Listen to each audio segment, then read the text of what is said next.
آپ دیکھ رہے ہیں اسلامی QS ورلڈ، اور اسلامی QS ورلڈ کو ابھی سبسکرائب کیجئے اور گھنٹی دبائیے تاکہ آپ ہر روز نیا ویڈیو دیکھ سکیں۔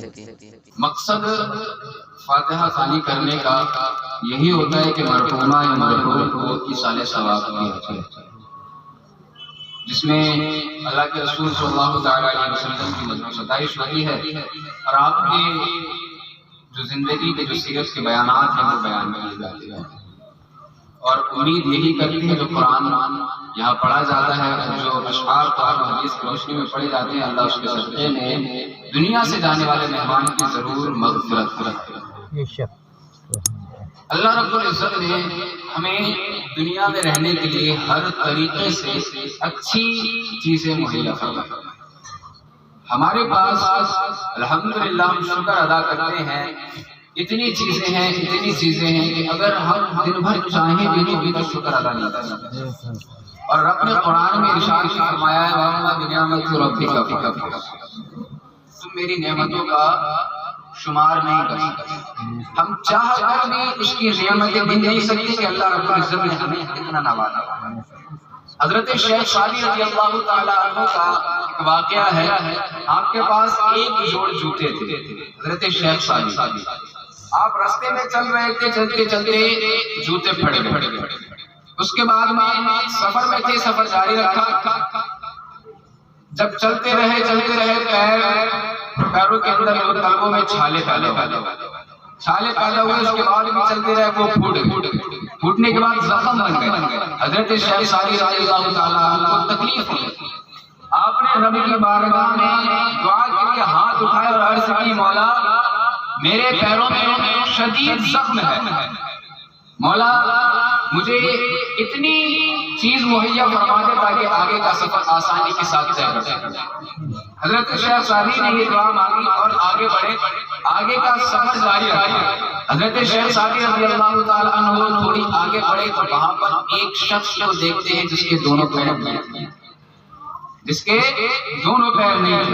حضرت شیخ سعدی رب کی بارگاہ میں سجدہ ریز ہو گئے اور بارگاہ رب العزت میں عرض کی مولا میری غلطی کو معاف کرنا، میری اس خطا کو معاف کرنا، میں نے تیری بارگاہ میں عریضہ پیش کیا تھا، میرے پاس چلنے کو جوتے نہیں ہیں، میرے جوتے پھٹ چکے ہیں، میرے پیروں میں شدید زخم ہو گیا ہے، مولا میں معافی چاہتا ہوں اس بندے کو دیکھ کر جس کے پاس یہ دونوں پیر نہیں ہیں، مولا تیری بارگاہ میں عریضہ پیش کرتا ہوں، تو بڑا غفور رحیم ہے، تو بخشنے والا ہے، جب ان لوگوں میں اتنی تکلیف ہوگی اس کے پاس دو پیر نہیں ہیں، اس سے پوچھو کہ پیروں کا حالت کیا ہے، وہ بتائے گا کہ پیر نہ ہونے کی حقیقت کیا ہے۔ مولا معافی کا طلبگار ہے، یہ گناہگار بندہ تیرا معافی چاہتا ہے، اسے بخشش کا پروانہ عطا فرما۔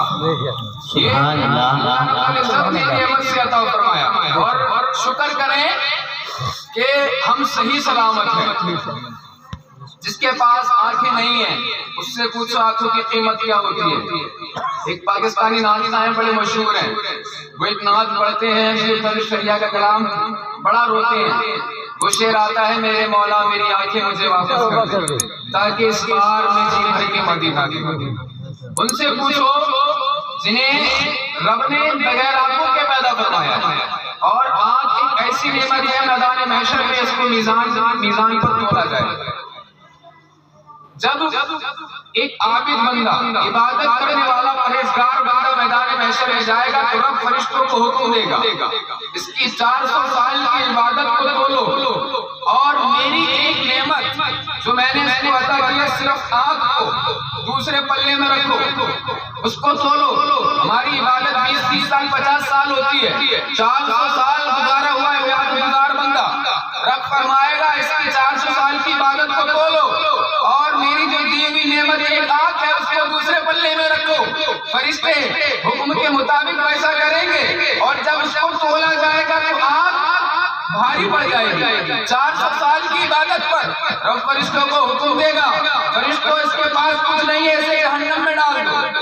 400 سال عبادت کی، ہماری تو کئی پشتوں کی اتنی لمبی زندگی ہوتی ہے، 40-50 سال کی زندگی ہوتی ہے، اس میں بھی مشکل سے 2 سے 2.5 سال اگر دینے جائیں تو عبادت کرتے ہیں، کیونکہ ہفتے میں ایک ہی بار پڑھتے ہیں نا، روزانہ تو نہیں پڑھتے، ہفتے میں ایک ہی بار پڑھتے ہیں، جمعہ جس دن آتا ہے۔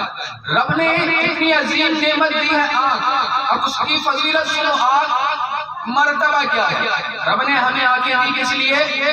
اس لیے نہیں کہ رات کو 1:30 بجے ہمارے فون میں، ہمارے ہاتھ میں اینڈرائڈ فون، ہم موویز دیکھیں۔ ان آنکھوں کا جو ہم غلط استعمال کر رہے ہیں، ان آنکھوں کو جو رب نے ہمیں نعمت دی ہے، اس کی ناشکری ہم کر رہے ہیں۔ یہ اس لیے نہیں دی گئی ہے کہ ہم کسی پر گندی نظر ڈالیں، یہ اس لیے نہیں دی گئی ہے رات کو پچھلا پہر باقی جاتا رہے، ہم ساری رات فون میں بزی رہ کر گندی چیزیں دیکھتے رہیں۔ یہ آنکھیں تمہیں دی گئی ہیں مدینہ مصطفیٰ کا دیدار کرنے کے لیے، دیار حبیب کے لیے، والدین کو مسکراہٹ کے ساتھ دیکھنے کے لیے، اس لیے نہیں کہ آپ ان آنکھوں کو۔ اچھا ایک بات بتاؤں، ایک بوڑھے شخص تھے، وہ ہاسپٹل میں رہے، بڑے علیل تھے، بیمار تھے، ان کو سانس کا مرض تھا،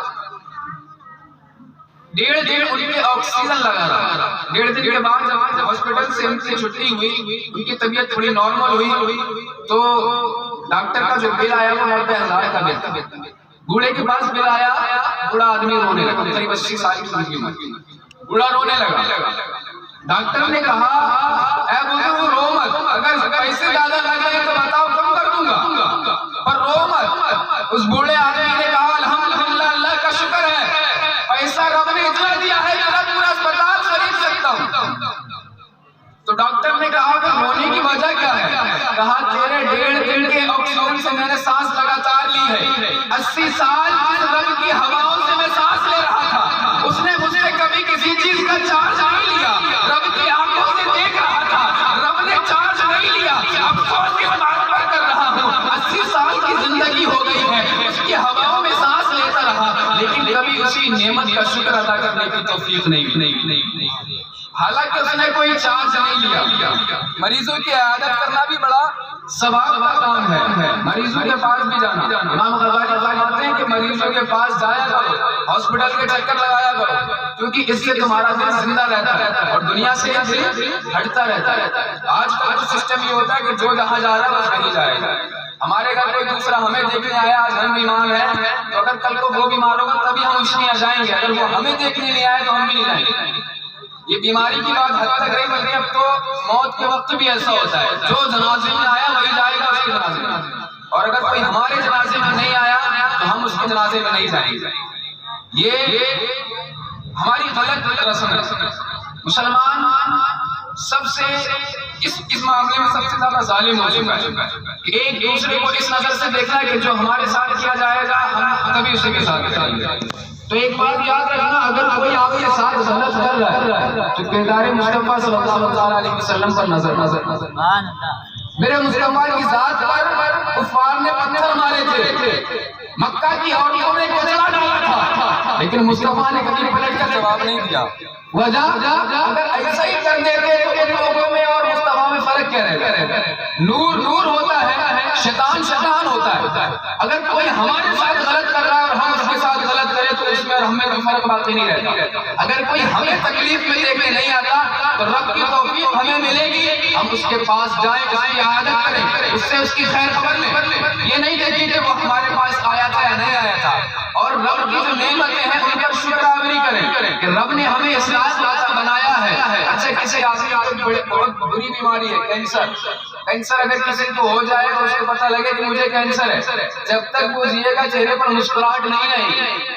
خدا کا شکر ادا کرو ہم ان بیماریوں سے مکت ہیں، ہمارے اندر یہ بیماریاں نہیں ہیں، دونوں پیر سلامت ہیں، دونوں ہاتھ سلامت ہیں، پورا جسم سلامت ہے، کوئی بیماری نہیں ہے، کیونکہ رب نے ارشاد فرمایا ہے لئن شکرتم لأزیدنکم، اگر تم میری نعمتوں کا شکر ادا کرو گے تو میں اور زیادہ کروں گا، اگر تم صحت پر شکر ادا کرو گے تو میں تمہاری صحت زیادہ کروں گا، اگر دولت پر شکر ادا کرو گے تو میں تمہاری دولت میں اضافہ کروں گا، لیکن شرط شکر ادا کرنا چاہیے۔ رب نے اب پوائنٹ پر آتا ہے جس مقصد میں یہ چل رہی ہے محفل ہماری، رب نے ہمیں نعمتیں دی اور سب سے بڑی نعمت رب کی کیا ہے؟ ہم سانس لے، سب سے بڑی نعمت ہے کہ نہیں؟ اگر یہ سانس بند ہو جائے تو جسم کا کوئی بھی حصہ کوئی بھی پارٹ آپ کا کام نہیں کرے گا۔ سب سے بڑی رب کی نعمت کیا ہے؟ ہم سانس لے سکیں۔ اور جس دن یہ سانس بند ہو گئی افسوس کیا اس بات پر کہ نہ جانے کب کس گلی میں زندگی شام ہو جائے. رب کس دن ہمیں حضرت اسرائیل کو بھیج کر ہماری روح قبض کروا لے. کبھی اس بات پر افسوس کیا ہے؟ کبھی دو آنسو ہمارے اس یاد میں گزرے کہ ہمیں بھی مرنا ہے اور کالے گھر میں جانا ہے, اندھیرے گھر میں جانا ہے. روشنی ہوگی تبھی جب ادھر کچھ ہوگا.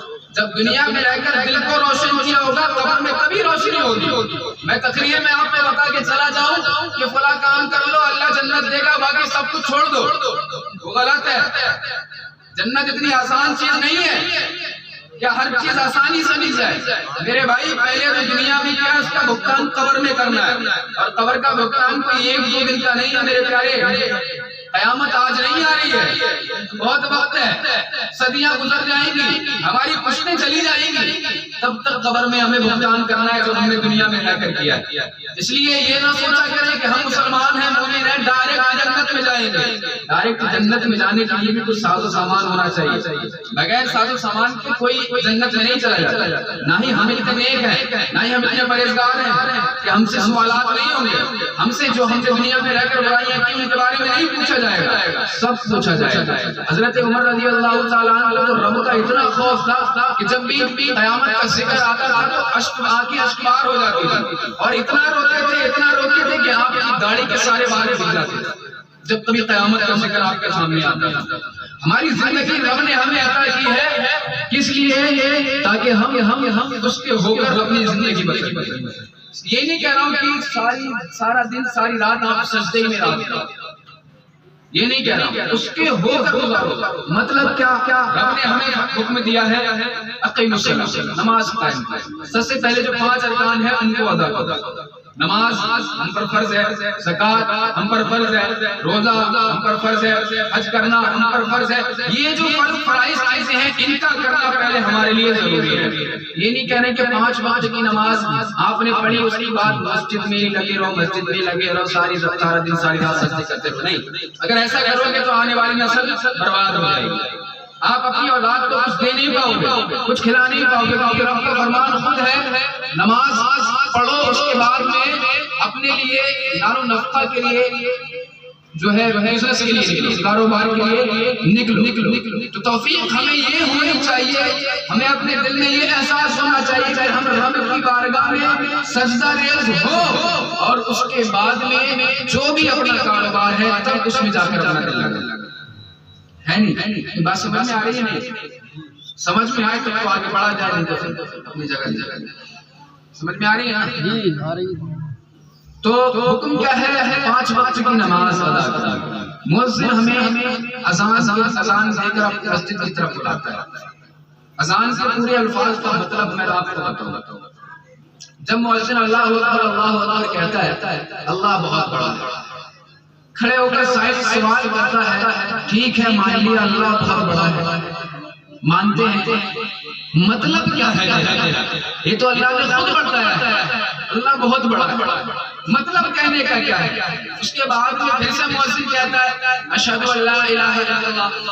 اب کہتا ہے میں گواہی دیتا ہوں کہ اللہ کے سوا کوئی معبود نہیں. کہنے والا پھر کہتا ہے ہمیں معلوم ہے رب کے علاوہ کوئی عبادت کے لائق نہیں ہے. اس کے بعد میں تیسرے الفاظ پر آ جائیے, تیسرے لفظ پر مؤذن کہتا ہے اشہد ان محمد رسول اللہ, میں گواہی دیتا ہوں کہ محمد اللہ کے رسول ہے.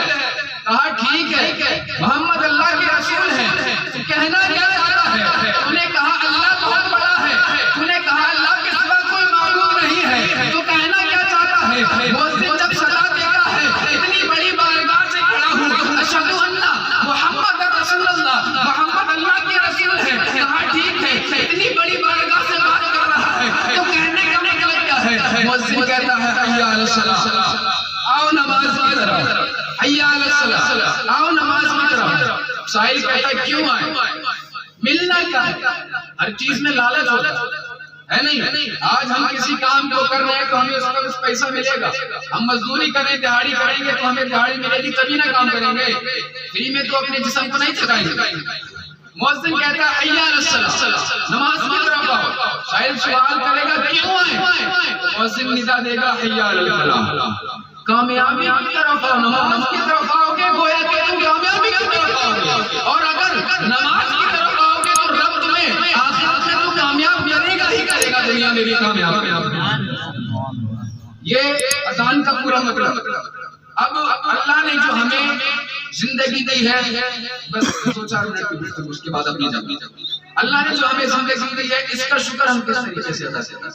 ایک عبادت کریں، غیر کا حق نہ ماریں، کسی کے ساتھ ظلم نہ کریں، ایک چیز موت کو کبھی نہ بھولیں، موت کو ہمیشہ یاد رکھیں، کیونکہ ہم نہیں جانتے کب ہمارے ساتھ کیا حادثہ ہوگا۔ تصور کریں ایک جوان شادی شدہ ہو، اس کے گھر میں بیٹے کی پیدائش ہو، گھر سے باہر کام کے لیے گیا ہوا تھا، گھر سے فون جائے بیٹا آج ہمارے گھر میں منا ہے، خوشی کے مارے وہ بائک سے آ رہا ہے اور خوشی میں اتنا مست ہے کہ اسے اپنے بیٹے کے علاوہ کچھ اور دکھ نہیں رہا، راستے میں اس کا ایکسیڈنٹ ہو جائے، اس کی موت ہو جائے، ابھی اس نے اپنے بیٹے کا چہرہ بھی نہیں دیکھا، موت ہو گئی، بتاؤ کیا کر دیا؟ اس کو ایسا یقین تو نہیں تھا، وہ تو یہ سوچ رہا تھا کہ اپنے بیٹے کا چہرہ دیکھوں گا، لیکن اس نے دیکھا کیا؟ موت کا چہرہ۔ اس لیے ہمیں پتہ نہیں کہ ہمارے ساتھ اب کیا ہو جائے، اس لیے ہمیشہ موت کو یاد کریں، اور موت کو یاد کرنا نہ کرنا وہ آپ کی بات ہے، اگر کرو گے تب بھی ٹھیک ہے، نہیں کرو گے تب بھی ٹھیک ہے، موت تو ہر حالت میں آنی ہے، کیونکہ اللہ نے قرآن میں ارشاد فرمایا قل ان الموت تفرون منه فانه يلاقيكم، اے محبوب تم فرما دو جس موت سے تم بھاگ رہے ہو وہ ایک نہ ایک دن تمہیں ضرور آ لے گا۔ ہم جس موت سے بھاگ رہے ہیں اور اچھے اعمال نہ کرنا، یہ ہمارا موت سے بھاگنا ہی ہے۔ ہم موت کو بھولے بیٹھے ہیں، اپنی دنیا میں مگن ہیں، سب کچھ کریں جو جائز ہے، سب کچھ کریں، لیکن جو ہمارے اوپر لاگو ہوتے ہیں فرائض ان کو کبھی نہ کریں۔ اگر ہم ان کو ترک کریں گے تو زندگی میں اپنی پوری زندگی صدقہ کرتے رہیں، اور فرائض جو ہمارے ہیں وہ چھوڑے بیٹھے کبھی صدقہ آپ کا قبول نہیں ہوگی۔ آپ ایک وقت کی نماز قضا کرو، فجر کی نماز آپ نے چھوڑ دی بستر پہ، آپ 10 بجے اٹھے، نہائے دھوئے، من نے کہا آپ کی چلو آج نفل نماز ادا کرتے ہیں، آپ نے نفل نماز ادا کر دی، فجر کی ابھی قضا نہیں کی، بتاؤ کیا آپ کی نفل نماز قبول ہوگی؟ بتاؤ نہیں ہوگی نا، کیوں؟ فجر آپ نے ادا نہیں کی ہے، اور نفل میں وقت گزار رہے ہو، نفل پڑھنا اتنا ضروری نہیں ہے، فرض تو آپ پر لازم کیا گیا ہے، اگر فرض چھوڑو گے تو گناہگار ہو، نفل چھوڑو گے تو گناہگار نہیں ہو، فرائض چھوڑ کر نوافل پوری رات پڑھنا بیکار ہے۔ اس لیے اگر نفل پڑھنا بڑی بات نہیں ہے، کہیں یہ کہنے لوگ مولانا صاحب آئے تھے کہہ رہے تھے نفل نہ پڑھو، ہے نہیں، اس لیے میں کہہ رہا ہوں فرائض کو چھوڑ کر نفل نماز پڑھنا بیکار ہے۔ اگر فرائض پر عمل نہیں کیا ہے، اس کے علاوہ زندگی میں کچھ بھی کر رہے ہو جو نوافل میں آتا ہے، کچھ بھی قبول نہیں ہے، ساری رات سجدے میں اپنی پیشانی کو ڈالے رہو، قبول نہیں ہونے والا ہے اگر فرائض چھوڑیں۔ اس لیے امید کیا کرو جو آج ہماری مساجد خالی ہیں، ماشاءاللہ حسن تو اتنا اچھا ہوتا ہے مساجد کا، دال پتھر لگا ہوا ہوتا ہے، اے سی لگی ہوئی ہوتی ہے، تو مسجد صرف دکھاوے کے لیے نہیں بنائی جاتی ہے، مسجد کس لیے بنائی جاتی ہے؟ عبادت کے لیے، اور ہمارا فرض بنتا ہے کہ جب مؤذن ہمیں محبت کے ساتھ بلاتا ہے، ابھی کسی لیڈر کی پارٹی ہو تو وہ ہمیں بلاتا بھی نہیں ہے، بہت کم اعلان کرتے ہیں، صرف پرچے لگ جاتے ہیں، آدمی کو پتہ لگا فلاں انسان آ رہا ہے، پہلے سے تیار ہو جائیں گے کہ آج فلاں انسان آ رہا ہے، چلو اس کے بھاشن سننے چلتے ہیں۔ مؤذن تمہیں رب مؤذن کو حکم دے رہا ہے، اور رب کے حکم سے مؤذن تمہیں رب کے گھر کی طرف بلا رہا ہے، تب آپ کو توفیق نہیں ہوگی، بڑے شرم کی بات ہے کہ رب خود اپنے گھر کی طرف تمہیں بلاوا دے رہا ہے، آؤ میرے گھر کی طرف نماز ادا کرو۔ تو ہمیں توفیق ہونی چاہیے، اس بات کی دلی آرزو ہونا چاہیے، اپنی عادت کو شمار کرنا چاہیے کہ اپنے رب کی بارگاہ میں ہم سربا سجود ہوں، اور اپنی موت کو ہمیشہ یاد رکھیں، اور مرنے کے لیے جب ہم دنیا سے جائیں تو اس وقت کے لیے کچھ اچھے اعمال تیار رکھیں، تاکہ جب مریں گے تو اس وقت میرے مصطفیٰ صلی اللہ علیہ وسلم جب قبر میں تشریف لائیں گے تو حضور بھی ہمیں بھی ہم کرنا ہے نہیں، بننا تو یہ نام ہے ہمیں برباد کر دے گی، اور جس حساب سے ہم دنیا میں مگن ہیں، آخرت کو بھول رکھے ہیں، قیامت کو بھول چکے ہیں کہ قیامت میں کیا ہونا ہے، اس حساب سے اگر ہم رہے تو دنیا تو برباد ہے ہی، آخرت بھی ہماری برباد ہوگی۔ اس لیے کوشش کریں کہ ہم اللہ اور اس کے رسول کے فرامین پر عمل کریں، اس کی جو نعمتیں ہیں ان کو یاد کریں، شکر ادا کریں، اور رب کی سب سے بڑی نعمت زندگی کو اچھے طریقے سے استعمال کریں۔ اللہ رب العزت یہاں پر اٹھنا بیٹھنے کو اپنی بارگاہ میں قبول فرمائے، اور خصوصاً مرحومہ کی بخشش و مغفرت فرمائے۔ کلمہ شریف کا ورد کریں، لا الہ الا اللہ محمد رسول اللہ صلی اللہ علیہ ولکم ولسائر المؤمنین والمؤمنات۔ السلام علیکم ورحمۃ اللہ۔